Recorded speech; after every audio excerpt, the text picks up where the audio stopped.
Enfim chegou o momento de mexer na pilha maldita e resgatar uma daquelas coleções que deveriam ficar lá no canto mais profundo do armário e jamais ser alcançada. Homem de Ferro, Heróis Renascem faz parte de uma das decisões editoriais mais controversas da história dos comics. Foi quando a Marvel convidou os fundadores da Image para trabalhar novamente na Casa das Ideias. E por incrível que pareça, alguns aceitaram. Impossível não citar toda a confusão entre a Marvel e os famosos artistas que abandonaram a gigante para fundar sua própria editora e trabalhar com seus personagens. Os caras estavam insatisfeitos com a grana e o tratamento que a Marvel dava a eles e deixaram a ver navios de uma hora para outra, mexendo radicalmente com toda a indústria dos quadrinhos dos Estados Unidos. Mesmo lançando revistas às pressas e atrasando as sequências, venderam muito bem a ponto de manterem a empreitada. No meio disso, a Marvel pediu falência e passou de mão em mão por vários donos em pouco tempo. É daí que vem a decisão de convidar os fujões e entregar os personagens em baixa. Os primeiros a serem convidados negaram, até que chegaram em quem aceitou a barca, justamente Jim Lee e o inominável aquele. E é claro que o anúncio do projeto Heróis Renascem caiu como uma bomba no mercado, afinal eram os caras que mandaram um foda-se pra Marvel, aceitando voltar, só provando que o que manda mesmo é grana. Então ficou decidido que seriam lançadas 4 séries ao longo de um ano. Quarteto Fantástico e Homem de Ferro ficaram para o estúdio do Jim Lee, enquanto Capitão América e Vingadores ficaram lá para aquele um. Mas não foi só a volta que gerou polêmica. A Marvel montou o mega evento Massacre, que termina com a grande maioria dos super-heróis da editora se sacrificando para salvar o universo. Com isso, a Marvel entrega para os ex-idealistas os personagens zerados, para eles iniciarem as séries recontando as origens como quisessem. Para o Homem de Ferro, o chamariz era para ser a arte de outro fujão, o Wilson Portácio. A primeira edição serve de pseudo-origem e lendo só ela de forma isolada, passa uma impressão de que se tinha alguma ideia do que se queria para a série. A série começa no passado, mostrando um teste com protótipo da armadura, chamada de Projeto Prometheus e utilizada por um tal de Rebel. Acontece uma falha crítica e a armadura acaba explodindo. Tony se culpa a ponto de cancelar o projeto, pois Rebel era um antigo amigo dele. Vamos então para o presente acompanhar as notícias de que Tony Stark e sua empresa foram inocentados de algum processo. Como um belo de um panaca, ele decide dar uma festança para comemorar. Durante a festa vamos vendo que Liz Ross, que na verdade é a Beth, é a chefe de segurança da Stark Internacional, além de Bruce Banner ser um físico contratado da empresa. Ainda vemos um tal de Jasper Sitwell que é uma espécie de intermediário do governo e a empresa. Pepper Potts aparece xingando o riquinho e atira bebida no seu rosto, para em seguida Tony mostrar que era um escroto mesmo e demiti-la. Sobra um tempinho para uma conversa com Leonard Sanson. Em paralelo surge uma figura parecendo ser um funcionário da Stark Internacional entrando em uma das instalações da empresa. Logo vemos que se trata de um operativo da Hydra que está atrás da bomba gama que está sendo desenvolvida naquela unidade. Como dispara o alarme, Liz decide botar uma faixa na cabeça, como se fosse o Rambo, e vai averiguar ela mesma dirigindo um helicóptero. Por algum motivo Bruce Banner vai junto e não entendi como ele sumiu dali. Mas Liz adentra a instalação e encontra o malucão lá da Hydra que já programou a explosão da bomba gama com Bruce lá dentro desmaiado. Então Banner acorda e mexe nos comandos para a bomba ir para o subsolo, se sacrificando para salvar a todos.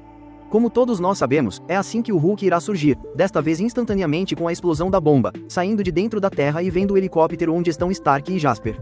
Então o Verdão atira um pedregulho derrubando o veículo. Jasper mal consegue sobreviver e percebe que Stark está com um enorme pedaço de metal no peito. Tony chama isso de estilhaço e sai cambaleando para algum lugar escondido na instalação. É ali que tem o protótipo da armadura Prometheus que é claro que Tony vai usar para salvar sua vida. E assim temos a origem dos dois juntinhos de uma só vez. Mas garanto que contando assim parece fazer sentido, mas tudo foi apressado e bem de qualquer jeito. Tony pega a armadura porque sim e o próprio Verdão sai se chamando de Hulk simplesmente do nada. E isto na primeira edição, depois disso é um festival de enrolação, com as subtramas que pareciam existir sendo deixadas de lado do nada, outras surgindo sem nenhuma necessidade e ocupando espaço precioso.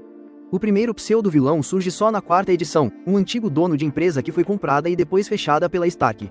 Então é claro que ele ganhou poderes, adotou o nome de Laser Vivo e resolveu se vingar do ricaço. Na 5ª edição conhecemos Tufão, um mercenário contratado pela Madame Hydra para acabar com o Stark, mas o Homem de Ferro se livra da ameaça sem maiores dificuldades. Ainda vemos a aparição do Mandarim mandando na Madame Hydra e dizendo que quer Stark vivo. A 6ª edição inventaram de fazer uma história envolvendo os 4 títulos dos Heróis Renascem. Praticamente nada de útil acontece e o impacto na série do Homem de Ferro é zero, tanto que a 7ª edição segue como continuação da 5ª, dando seguimento ao Mandarim e Madame Hydra. Como qualquer velhaco bem sabia, Rebel retorna explodindo tudo, agora com uma outra armadura muito doida para termos uma edição inteira de porradaria com o Homem de Ferro, terminando com Stark percebendo que Rebel está sendo controlado e gasta na 9ª edição com um monte de flashback de Tony e o Rebel. E na 10ª edição se deram conta que a brincadeira estava acabando e não tinha tempo de arrumar a casa. Então fizeram tudo acontecer praticamente de uma só vez, com o Homem de Ferro e Rebel indo até a Rússia lutar contra o Homem de Titânio e Dínamo Escarlate. Em seguida traz o confronto com a Madame Hydra para logo trocarem uns raios com o Mandarim e enfim ter o mega plot twist, descobrirem que é o Doutor Destino que está por trás de tudo. Tudo isso na mesma edição. Ficando a penúltima edição para um confronto com destino bobo, com soluções e reviravoltas bobas, mas enfim vemos um propósito, pois serve para preparar o final desta tortura de um ano numa história intercalada nas 4 séries, que tiveram as capas que formam uma arte gigante com Galactus no meio. Vale dizer que esta não é a pior das 4 revistas e até tem uma boa ideia, com Reed, Tony, Von Doom, Banner e Rebel como colegas de faculdade e planejando serem os Cavaleiros Atômicos da Távola Redonda.